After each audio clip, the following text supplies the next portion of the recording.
This is, well, it's pretty obvious what it is, but it is the 1985 and a half Ford Escort um, uh, catalog, sales brochure, whatever you'd like to call it.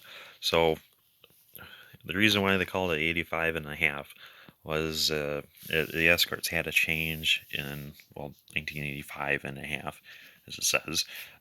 But it went from the more Mustangish front end, the 79 to 84 Mustangs. It had a similar front end to these Escorts, and then it went to the smoothed over kind of look. But there were some big changes elsewhere, mostly under the hood, and then suspension wise, and then a few different changes around the car.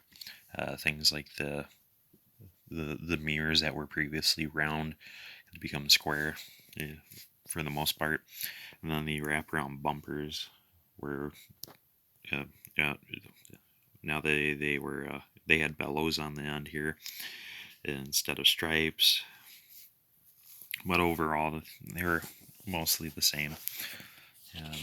We'll get into it here. We'll flip this open. On the first page is pretty much all of these mid 80s Ford books. There's a little letter from the Ford president praising about their attention to detail and quality.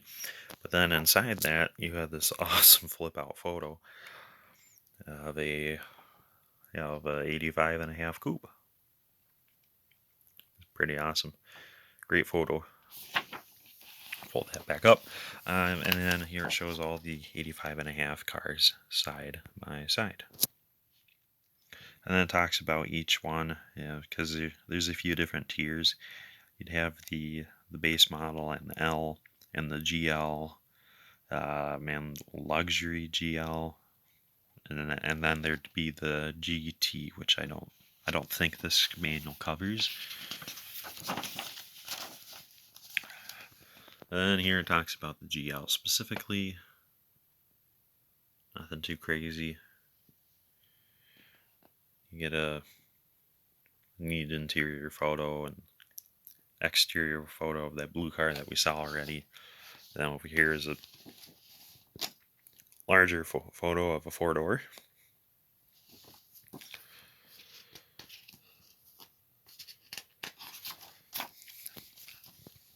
And another photo of a coupe. On the right, it talks about the L. So it's, nothing too crazy. You can read up on it. The L and GL don't have much for differences, really.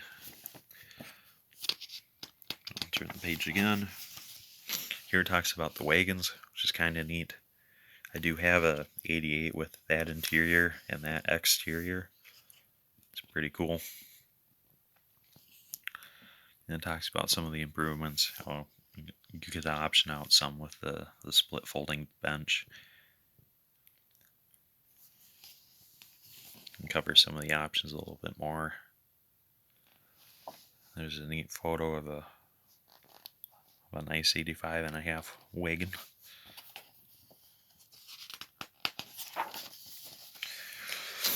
And then it talks about the interior a little bit more in depth.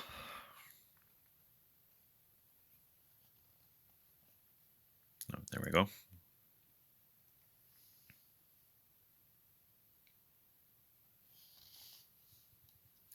Check out that sea of red. You'd have to really love red to open up your car and see nothing but it. Here it talks about the quality and craftsmanship. This is the same stuff they had in the 84 and 85 manuals, and I think even the 86 manuals. They just talk about how many resources they throw at trying to make these cars, the quality that they praise. I'll go forward. And here it talks about some of the suspension improvements that they made over the previous years and the rack and pinion steering that some of the rear-wheel drive cars don't have, and the rear independent suspension. That the things like Volkswagens rarely had. There's another generic photo of two of the cars.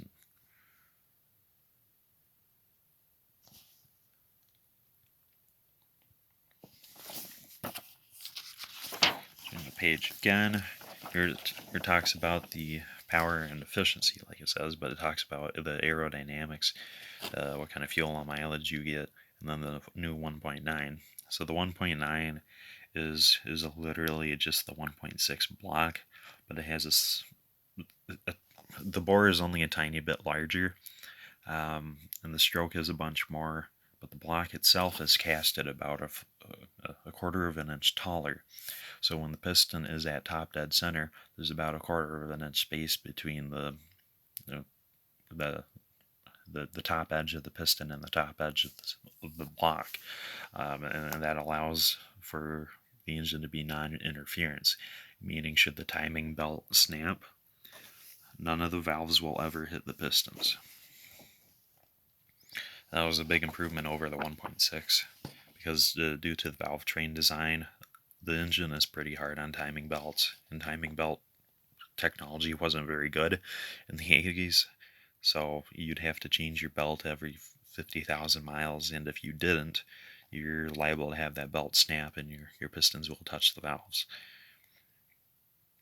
And it talks about the diesel sum. Kind of interesting for each engine model, you could have a fuel saver option. Pretty much the fuel saver of the 1.9 just means instead of having a 32-34 carb, you have a 32-32 carb, and it's jetted a little bit more lean. I'm not sure what the big power differences between them. Might be marginal. I know the fuel savings between them is marginal. It talks about the diesel sum, neat cutaway of it.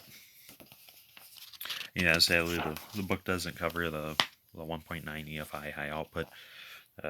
Maybe that would be official come 1986. And it covers a few standard options, a few dealer options, and then here it throws all the standard options into a chart, which is pretty neat. We'll start up here. We'll get the right focus, and then we'll cruise down here. You can see how these compare from the base, the L, the Select L, the GL, and the Luxury GL. It's all very confusing, and as you go down the list, you can see a lot of those trim packages are actually very redundant. Just by how most of them all are optional, or most of them are all standard equipment.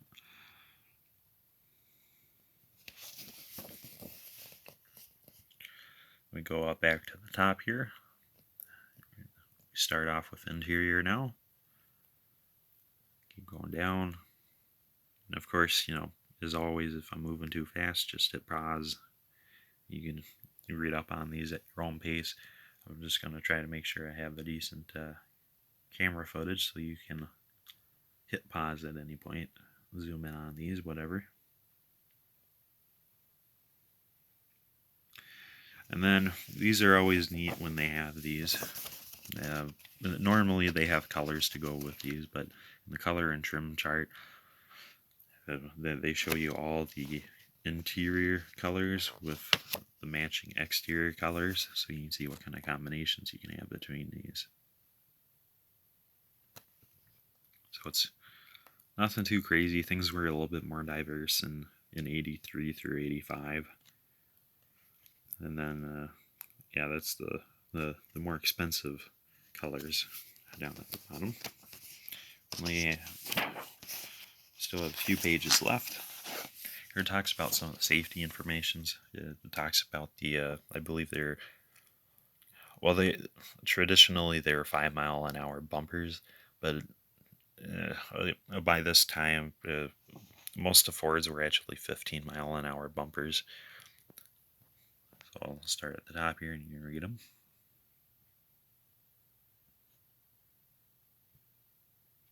Yep, 5 mile an hour bumper. That's the minimum.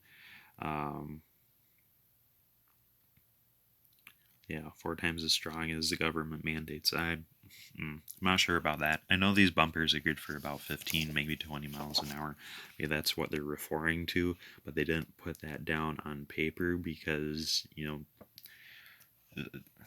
things can happen. If you hitting at 20 miles per hour on the front is a lot different than hitting 20 miles per hour in a corner.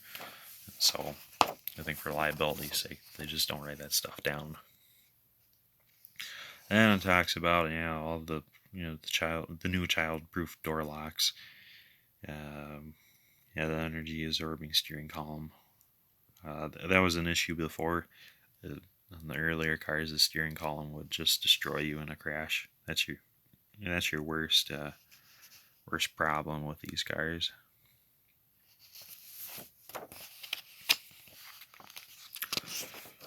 And this is about the last page here. It goes over a few simple measurements, capacities, things like that. Curb weights are a neat comparison. You can see the wagon hardly weighs anything more than the two-door. So to have one over the other, it's what's the difference really? Go for more storage capacity, but aerodynamics of the two-door and four-door would definitely be a benefit if you're looking for an economical beast. And here it talks about the warranties, scheduled maintenance, etc., etc. Nothing too crazy.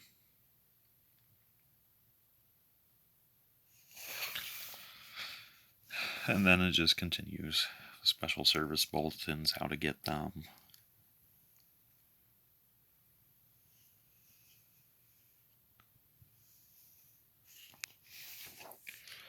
And then we're back to back cover, which is the same photo of the car we originally saw on the front. And as you can see here, this was made in 1 of 85. So it was shortly after they made the 85 book. The 1985 Escort book came out at like halfway through 84, and then only a few months later this came out, and I think they only had to spit out the new 85 and a half so early was because of the federally mandated center turn signal that these now had to have. That's pretty much all there is to these, so we'll stop here and we'll see you in the next one.